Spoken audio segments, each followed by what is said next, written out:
What's going on, guys? Danny from Slow Restoration, and I don't know if you can hear it or not, but out this side this door we have something rumbling. We finally got the new Turbo GMC here. We're going to pull it in the garage and do the turbo system. So it's finally gonna actually be a Turbo GMC. It does have the heads and cam already installed. If you missed those videos, check them out. It's pretty much identical truck to mine, except it's 4-door.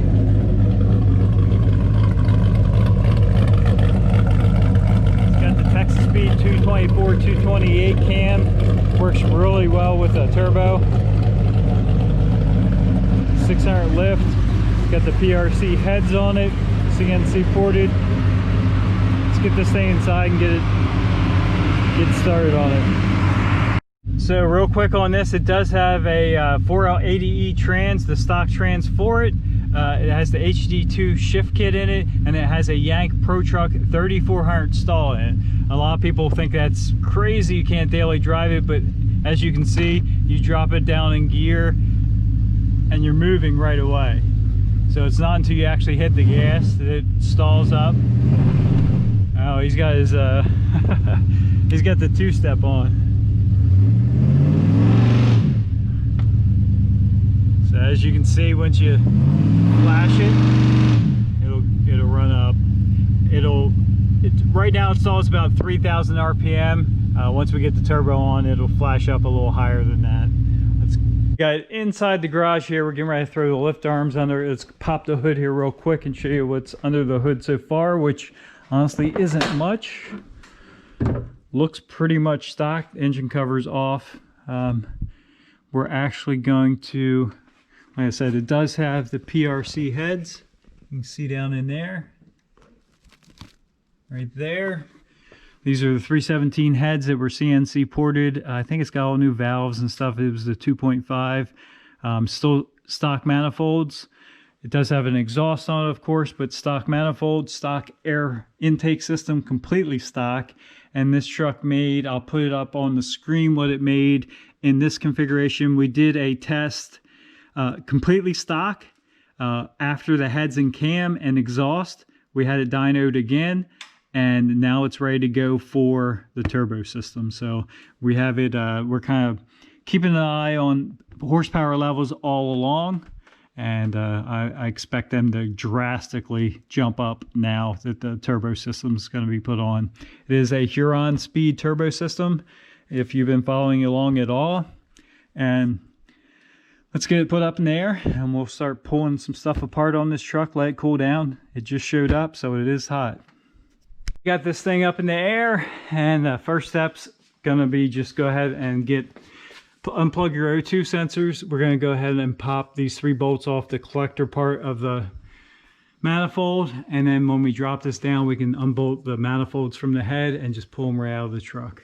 There's our Huron Speed kit all laid out. Here's the hot side, here's the cold side. I think we have everything to do it. Back up top here. So now, like I said, we're going to go ahead and we'll pull the spark plug wires off, take the exhaust manifold bolts out. They should come out easy. We just had them apart. This side we will have to pull the dipstick tube out. We'll get the air intake system off. Mike's got his work cut out. Get to work, Mike. We're getting there. She's looking better already. You can actually see the motor. We'll jump up here, get the air intake system off. We're going to go ahead and remove that whole air box assembly. We're not going to run mass air. We're going to actually go speed density. We'll show you all that in a little bit. Let's just keep chipping away at this. All right, here comes the exhaust manifold. It's still hot, so I'm going to grab it with gloves on it. We'll put that on the side. It is very, very hot. And on this side, dipstick tube's removed, and we're taking the last bolt out of the manifold. I'm gonna go ahead and grab it, and then we'll get that slipped up out of there also. There's the second manifold. Pull her up out of there. One of the options here on this kit is a relocation hose for the AC. So make sure you evacuate your system per local guidelines and dispose of your coolant as necessary. And once you get the old line off, it's just a matter of bolting the new one on. And we're going to leave it loose for now. The ends do swivel, as you can see here. We'll leave it loose till we get everything mocked up, and then we'll snug everything down. And then once we get this all done, we'll have to have the AC vacuumed down and recharged. Underneath of it, we have the truck back in the air. We have both manifolds, turbo manifolds, test fitted. Very easy. You just kind of plop them on there and put the bolts in. They're not tight. They're just kind of in place, snugged up enough to where we know they need to be. So we have to get this old exhaust off. So this exhaust, when we did the mufflers, we also put these cutouts. He's never used them. So once it left the garage, he never used them again. So we're going to lose them. I'm going to cut right here. We're going to get rid of that whole front piece. We can put the rest of the turbo system on, and then we'll tie in. All right, guys, we got our exhaust cut here and got all the front pieces removed. Gives us room to do all of our turbo crossover work and our downpipe. And then we'll tie back in. I have a plan for that later. It involves that X pipe and that Y pipe, because obviously it comes single pipe down off the turbo itself, but we'll get into that. Now, real quick though, this kit is designed obviously for these trucks, the 03 to 07 trucks. Technically might be more designed for the half ton and SUV, but will still work on the 2500s. One of the difference, like I said though, the 2500s have dual pipes leading into their stock muffler. So there is no Y pipe up front. The 1500s and SUVs do have a Y pipe with a single, and this downpipe would tie right into that. No issues. This won't really be an issue, but it will be one more step we have to do. But we knew that going into it. So far everything's fitting really nice though. You can see the turbo log on this side. You can actually see the turbo sitting up there. We'll take a peek at that quickly in a minute. And here's the turbo manifold on the driver's side. Here's our crossover pipe. We do have, they do supply these copper washers that go inside here, or not inside, they will go right here. Helps that seal. So we have to definitely make sure they fall into place, and there is a groove there. So there's kind of a male-female flange on these V-bands. So we got to make sure all that lines up. But shouldn't be too much of an issue. We'll get our pole jack and support it. I'll do one side and snug that up a little bit, and then do the other side. And quickly, that's kind of where it goes, mocked up. Obviously that's not lined up yet. There is a footnote, and I wanted to check and see if we did have this issue, and sure enough we do. When you look at these kits and you do all the drop down menus and pick your options, it does say 4L80E. You will have to trim the ear off the transmission. 4L60s, apparently it fits. This does have an 80E in it, and it's right here where they have the flex joint. You can see the interference there. We're not quite lined up, so we will have to trim this ear off. No big deal. There's a bolt, there's a threaded hole here, but it's not being used to hold this cover on. So we trim that off. Trim that off there, and we'll leave the cover on. So we'll probably cut part of the cover at the same time. Just trim that off. That'll give enough clearance. No big deal. Doesn't affect operation of the transmission at all. But you will have to do that to get that crossover pipe on there. We got that trimmed up, and it looks pretty good. We took a sander and just knocked the sharp edges off, and we just use a Sawzall to trim that. Cuts nice and easy. Here's the ear we actually cut off.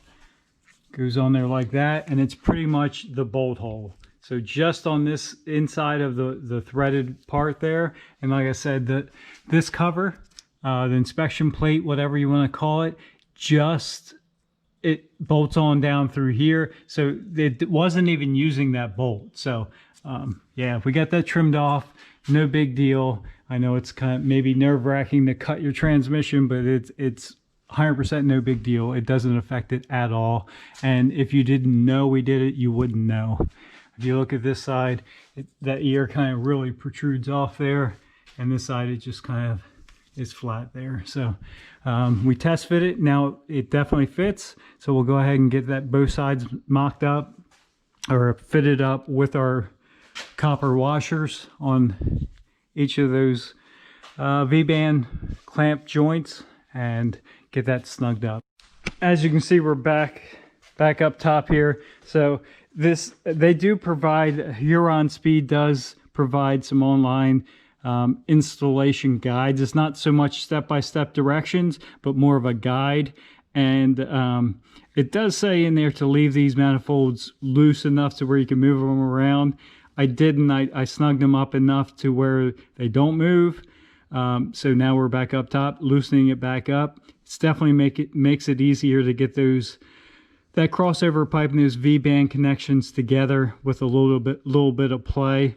You definitely want to, like I said, there's a male and female groove. You want to make sure that stuff goes in there correctly so you don't have any leaks.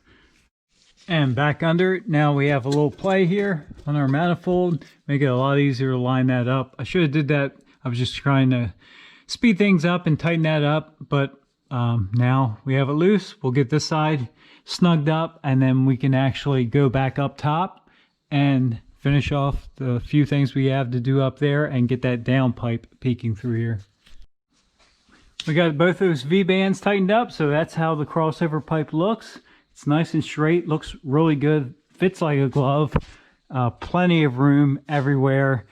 Just a little tight there at that bell housing, or not the bell housing, the flange there on the 4L80E.